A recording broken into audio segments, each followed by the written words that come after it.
आई bulletin की शुरुआत करते हैं कुछ अहम और बड़ी खबरों के साथ।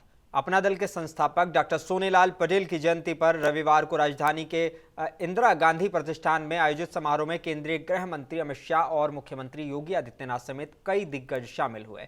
कार्यक्रम की अध्यक्षता खुद केंद्रीय मंत्री अनुप्रिया पटेल ने की। इस कार्यक्रम का आयोजन केंद्रीय मंत्री अनुप्रिया पटेल की अगुवाई वाले अपना दल ने किया है। कार्यक्रम में अपने संबोधन में गृह मंत्री अमित शाह ने कहा कि 2024 के लोकसभा चुनाव में यूपी में भाजपा, अपना दल और निषाद पार्टी मिलकर चुनाव लड़ेंगे। उन्होंने लोगों से 300 से भी ज्यादा सीटें एनडीए गठबंधन को जिताने का आह्वान किया। इसी के साथ उन्होंने सीएम योगी की जमकर तारीफ की। कार्यक्रम में विशिष्ट अतिथि के रूप में प्रदेश के दोनों उप मुख्यमंत्री केशव प्रसाद मौर्य और ब्रजेश पाठक भी समारोह में मौजूद रहे।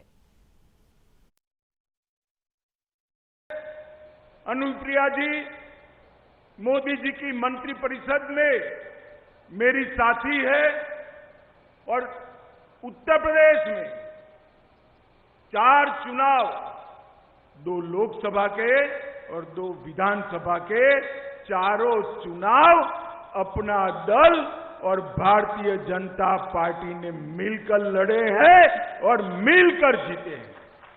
और इसी का परिणाम है कि आज सपा बसपा की विघटनकारी शक्तियों से उत्तर प्रदेश को संपूर्ण रूप से निजात मिली। उत्तर प्रदेश के कानून और व्यवस्था की परिस्थिति ठीक हुई। उत्तर प्रदेश के अंदर योगी जी के नेतृत्व में